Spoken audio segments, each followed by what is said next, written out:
money ought to draw out. Don't forget, I need school supplies. And I need victuals for my critters. And I need victuals for you critters. I reckon I might as well draw out enough money to last us a month or two. Reckon $10 will do it. Yeah, I never could sleep a wink with all that money in the house.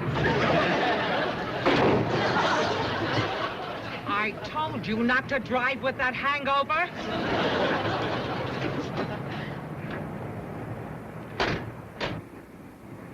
Anybody hurt? I don't think so. Well, no harm done, huh, kid? Well, not to your car, but you kind of bent our bumper. I reckon I can straighten it out, though.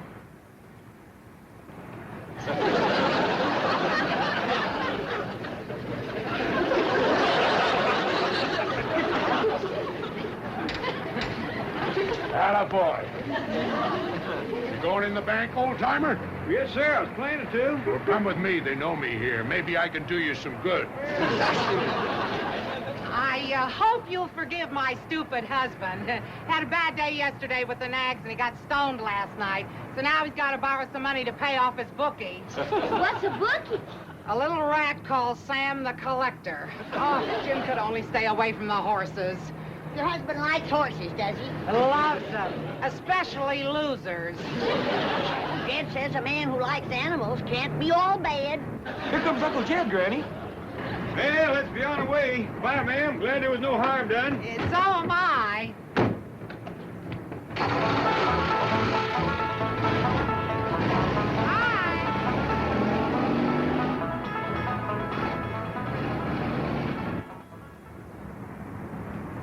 What happened to you? Fall down in there? Shut up and act hurt. That old geezer's worth $35 million. What? Faint. We'll sue him for a bundle.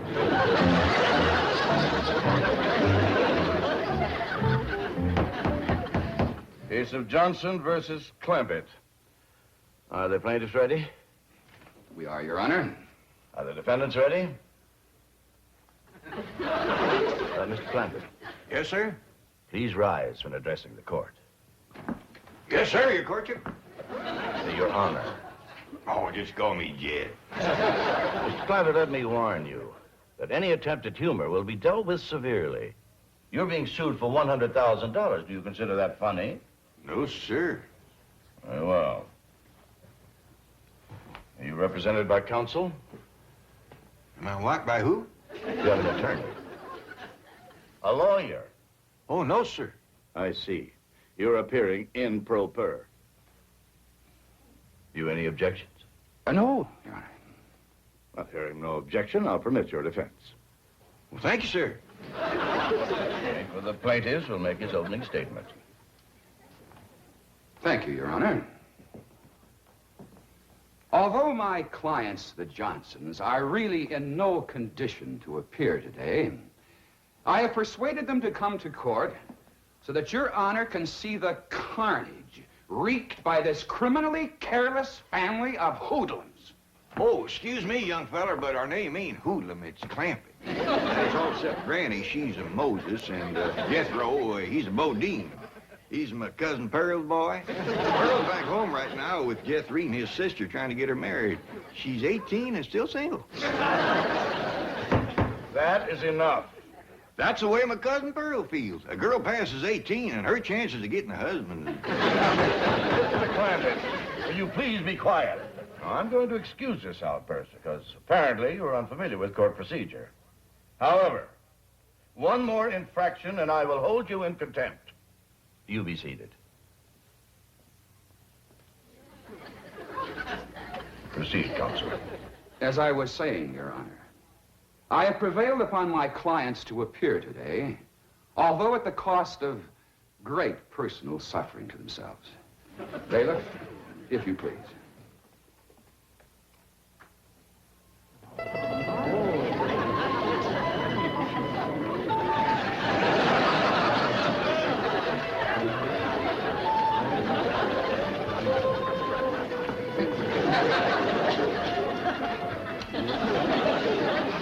Is them the people that run into us?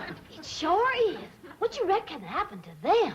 Something terrible by the looks of them. Let's go see, can we comfort them? Sure, protect my clients from these ruffians. Man, you got a terrible memory for names. We's Clampetts, except for Granny and Jethro. Mr. Clampett, I declare you in contempt of this court. And I'm going to give you a fine of $100. Well, thank you, but I didn't do nothing to earn no $100. The fine of $100 is suspended. Now, please, take your seats.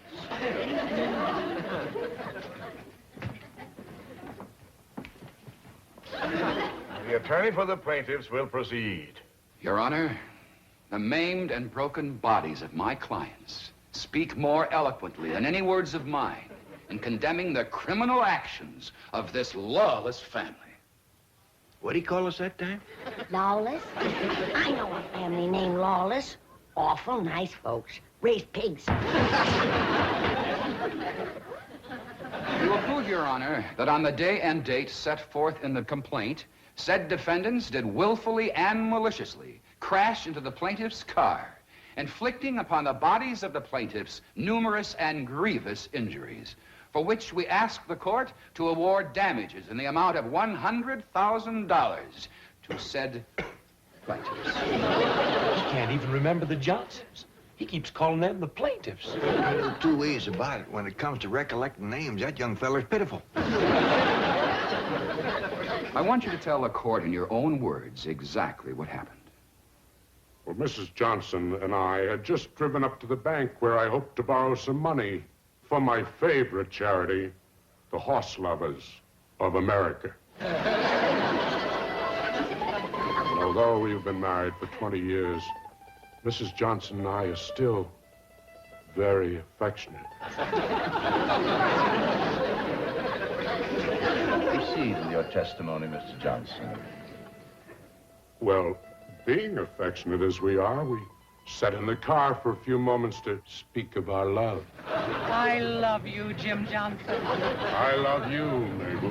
What other man would borrow the money to help those poor old horses on their way to the glue factory? Well, I do what my heart tells me. Mabel! What is it, Angel? There's an old truck careening down the street out of control. Hey, Jim! He's heading straight for us! Well, have no fear. I'll protect you, darling. And that's the last I remember, Your Honor. Those monsters crashing into us in an alcoholic stupor. Come on, please. Court is recessed for 10 minutes. Who you reckon smacked into them people like that? I don't know, but they was driving something called a stupor. What do we drive, Jethro? I ain't sure, but I think it's called a Stutz. Glad we wasn't there. We could have helped them. Excuse me, mister. How do you get to the playground? Playground? Oh, yes, sir. He just called recess. Your Honor, please, sir, Mr. Judge. Yes, Mr. Clampett? Do you wish to question Mrs. Johnson? Oh, no, sir. That poor woman's been through trouble enough. I just want to say that me and my family here is right good at tracking and trailing and hunting. And we'd be right pleasured if you'd let us go out and hunt down them rascals that was so mean to the Johnsons. Mr. Clampett, do you expect the court to take those remarks seriously? Well, I reckon I did brag a little too strong on us, but if we can't catch him, we got a hound dog named Old Duke. He can follow our trail a month old. That's back again. Why, you just give old Duke the scent, he can get after it. Is it possible that you people don't realize that you are the accused? What do you mean? You are the folks who caused these injuries to the Johnsons. Us? Who says so? They do. That's a dad-blame lie! Wait, horses even fight! Bailiff, restrain these people. What do you mean, we're straight? You want to fight! Hey, we're straight out of trouble in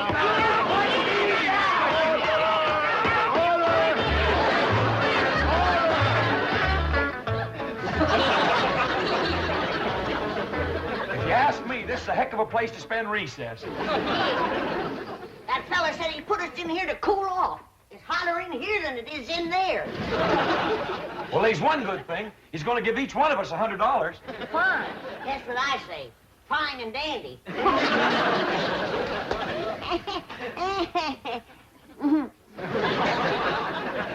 Jed, look like you're counting hairs on a hog's back. What you studying on?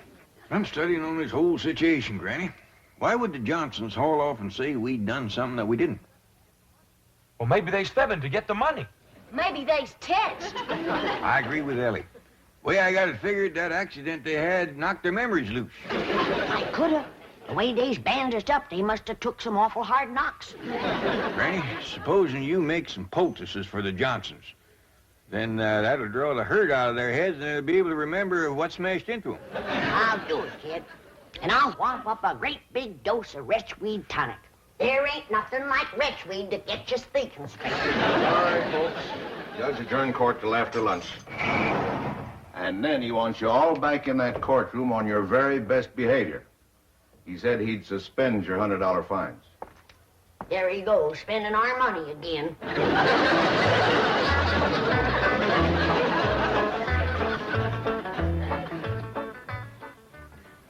I'm going to ask the court for a judgment by default. Those hillbillies aren't coming back. They've probably left town. Hope we didn't keep you folks waiting. We hurried the best we could. Didn't even stop to eat. For a piece over at our place. You clearly got a lot of fixing to do. And you're going to feel a heap different when I get done with you. How dare you threaten my clients? Quieten down, little man. Ain't nobody threatening nobody.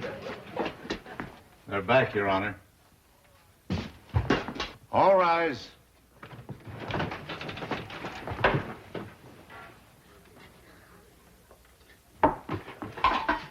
You can uncover the grits, but keep the lid on the baked pasta. Well, how about the chitlins? They're just as good cold. They sure is, Granny. Smells good, don't it, Judge?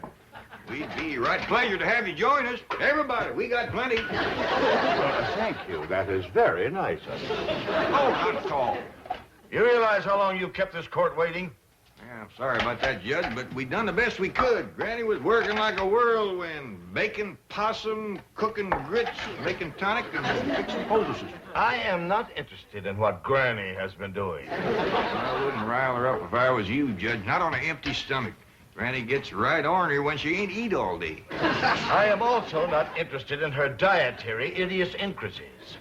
Bailiff, remove that food from this courtroom. Hold on. We's hungry. That's your own fault for being late. I wouldn't say too much about being late if I was you. This is the second time today you've come in here in your nightgown.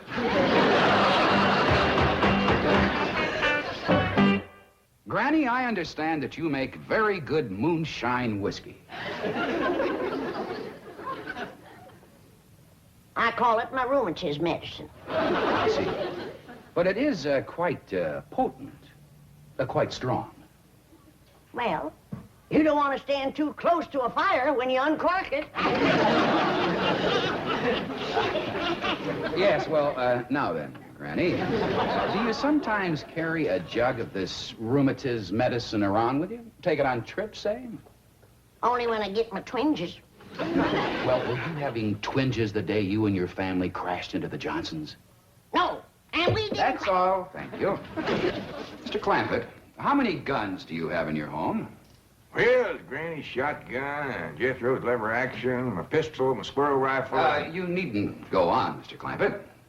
That's quite an arsenal you have. Thank you. You're used to carrying a gun, aren't you? I've been toting a squirrel rifle since I was knee-high to a jackrabbit. And I understand you're quite a good shot. Back where I come from, if you didn't shoot good, you didn't eat. I see you shot only for food. Yes, sir. And you were very poor. Yes, sir. And then oil was discovered on your land, and you became very, very wealthy and moved to Beverly Hills. Yes, sir. But isn't it a fact, Mr. Clampett, that in spite of all your millions, you are still frequently seen carrying a gun? Yes, sir. You see, Now, just answer the question, yes or no. Do you, to this day, frequently carry a gun? Yes, sir. Were you carrying a gun the day you and your family crashed into the Johnsons? No, sir, and we didn't. That's all. Thank you. Step down. No, sir. What do you mean, no, sir? I ain't all, and I ain't stepping down. Not until I've said a few things.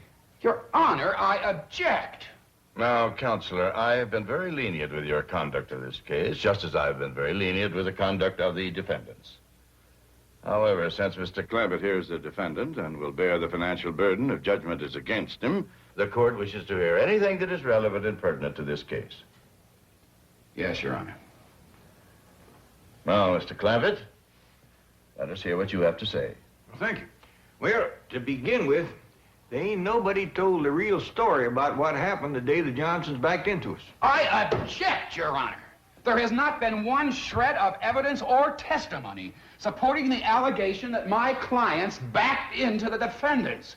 That is very true, Counselor. Perhaps now we might have it. In the meantime, you be seated. Yes, Your Honor. Now, you may proceed, Mr. Clampett, realizing, of course, that you're still under oath to tell the truth. Well, Your Honor, I learned how to tell the truth so long ago, I reckon it's become a habit. And what with making a promise on the good book, I'm going to be extra careful. Proceed.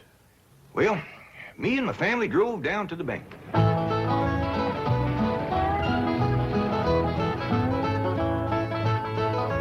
And then we drove on home, and that's the last we seen of the Johnsons till somebody come to the house and told us to come down here to the courtroom. You may cross-examine.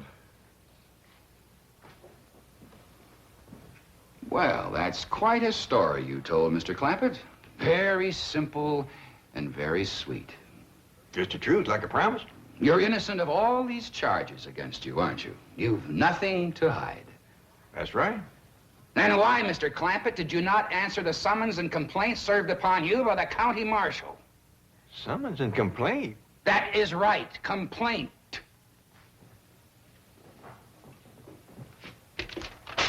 This is a complaint, Mr. Clampett.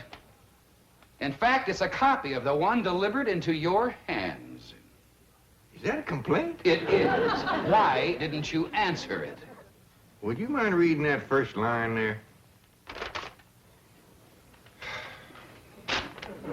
The people of the state of California send greetings to J.D. Clampett. That just didn't seem like no complaint to us. And as for answering it, well, Jethro says there's pretty near 18 million people in California. We just couldn't hardly see how we could get around to greeting them all back. Any further questions? Not right now, Your Honor. Court will recess for 30 minutes, after which we'll hear final argument.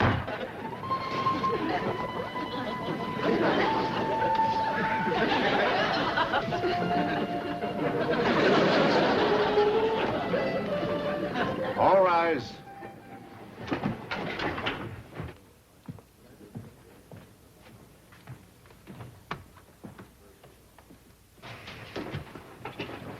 Counsel for the plaintiffs ready for his final summation? Yes, Your Honor. Your Honor, sir, Mr. Judge, could I say something that might save us all a lot of time? You any objections? No, Your Honor. Proceed, Mr. Clampett. Well, sir, if it's all right with you, I'd like to go ahead and give that $100,000 to the Johnsons. Do you admit the claims made by the Johnsons? Well, no, sir, it don't. But he deserves the money, and I can afford to give it to him more if he needs it. Would you mind telling the court why you think he deserves it? Well, Your Honor, I got a daughter here, Ellie Mae, and I reckon she means more to me than just about anything in the world. And during the recess, when I seen Mr. Johnson with his daughter and seen how much he loved her, just like I do Ellie Mae, well, it kind of tore at my heart. What daughter? Shut up.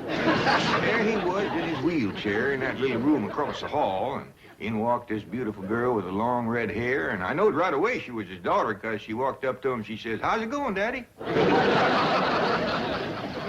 Judge, Your Honor, with no nurse to help him, that brave man got to his feet and stood there straight and tall so she wouldn't see he was suffering. And he hugged her and he kissed her, and right then is where I found out she was a heap like my daughter, fond of critters. Because he said, "Marcia, darling, when I get this 100,000, I'm going to take you to Mexico and we're going to watch the ponies run." Take enough for that. Mabel. developments surprised me as they did you. I asked to be relieved from the case at once. Request granted. This court finds for the defendant. Bailiff, bring those plaintiffs back into this court immediately. They're to be held for perjury. And now back to your regularly scheduled program.